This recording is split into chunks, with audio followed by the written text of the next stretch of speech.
താരസംഘടനയായ AMMയിൽ പരസ്യ പ്രതികരണങ്ങൾക്ക് വിലക്ക്. ആഭ്യന്തര വിഷയങ്ങൾ മാധ്യമങ്ങൾക്ക് മുന്നിൽ സംസാരിക്കരുതെന്നാണ് തെരഞ്ഞെടുപ്പ് വരണാധികാരികളുടെ നിർദ്ദേശം. മമ്മൂട്ടിയോ മോഹൻലാലോ നേതൃസ്ഥാനത്തേക്ക് വന്നില്ലെങ്കിൽ താരസംഘടന തകരുമെന്ന് സംവിധായകൻ വിനയനും പറഞ്ഞു. അർച്ചന വിനോദ് ചേരുകയാണ്. അർച്ചന, തെരഞ്ഞെടുപ്പ് അടുക്കെ വലിയ പ്രശ്നങ്ങളിലേക്കും പരസ്പരമുള്ള ചെളിവാരി എറിയലിലുമൊക്കെ നീങ്ങുന്നുണ്ട് കാര്യങ്ങൾ. ആ സാഹചര്യത്തിൽ കൂടിയാണോ ഇങ്ങനെ പരസ്യ പ്രതികരണങ്ങൾക്ക് വിലക്ക്?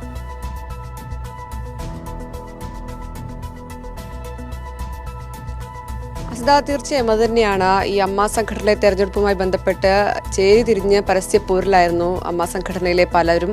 അതുമായി ബന്ധപ്പെട്ടാണ് ഇപ്പോൾ പരസ്യ പ്രതികരണം വിലക്കിയിരിക്കുന്നത്. ഇതുമായി ബന്ധപ്പെട്ട് വരണാധികാരി ഈ അമ്മ സംഘടനയിലെ അംഗങ്ങൾക്ക് നിർദ്ദേശം നൽകിയിട്ടുണ്ട്. മാധ്യമങ്ങൾക്ക് മുന്നിൽ അമ്മ സംഘടനയുമായി ബന്ധപ്പെട്ട കാര്യങ്ങളോ അല്ലെങ്കിൽ ഈ തെരഞ്ഞെടുപ്പുമായി ബന്ധപ്പെട്ട കാര്യങ്ങളോ ആരോപണങ്ങളോ ഉന്നയിക്കരുത് എന്നാണ് ഇപ്പോൾ പ്രധാനമായും ഇവർക്ക് നിർദ്ദേശം നൽകിയിരിക്കുന്നത്. നേരത്തെ തന്നെ ഇത്തരത്തിൽ ശ്വേതാ മേനോനെതിരെ കേസ് കൊടുത്തതുമായി ബന്ധപ്പെട്ട് പലരും ഇത്തരത്തിൽ സമൂഹ മാധ്യമങ്ങളിലടക്കം പ്രതികരണവുമായി രംഗത്തെത്തിയിരുന്നു. അല്ലാതെ മാധ്യമങ്ങൾക്ക് മുന്നിൽ നേരിട്ടും പ്രതികരിക്കുകയും ചെയ്തിരുന്നു. ഇത് പിന്നാലെയാണ് ഇത്തരമൊരു മാധ്യമ വിലക്കുമായി ഈ അമ്മ സംഘടനയിലെ വരണാധികാരികൾ രംഗത്തെത്തിയിരിക്കുന്നത്. മാത്രമല്ല, ഈ സിം കാർഡുമായി ബന്ധപ്പെട്ട്, അതായത് അമ്മ സംഘടനയിലെ സ്ത്രീകൾ അനുഭവിക്കുന്ന പ്രശ്നങ്ങൾ അത് തുറന്നു പറഞ്ഞ ഈ വീഡിയോ ചിത്രീകരിച്ച സിം അത് എവിടെയെന്ന ചോദ്യം പലരും ഉന്നയിക്കുകയും ചെയ്തിരുന്നു. ഇതുമായി ബന്ധപ്പെട്ട് പരസ്യമായി ചേരിപ്പോരും ഒപ്പം ആരോപണങ്ങളും പ്രത്യാരോപണങ്ങളും എല്ലാം തന്നെ ഉന്നയിക്കുകയും ചെയ്തിരുന്നു. ഇതിന് പിന്നാലെയാണ് ഇത്തരത്തിലൊരു മാധ്യമ വിലക്ക് ഉണ്ടായതെന്നാണ് അതിൽ ഏറ്റവും പ്രധാനപ്പെട്ട കാര്യം. ശ്വേതാ മേനോനെതിരെ കേസ് കൊടുത്തതുമായി ബന്ധപ്പെട്ടും പലരും ഇത്തരം കാര്യങ്ങൾ ഉന്നയിക്കുകയും ചെയ്തിരുന്നു. എന്തായാലും അമ്മ തെരഞ്ഞെടുപ്പ് ഈ മാസം 15-നാണ് നടക്കുന്നത്.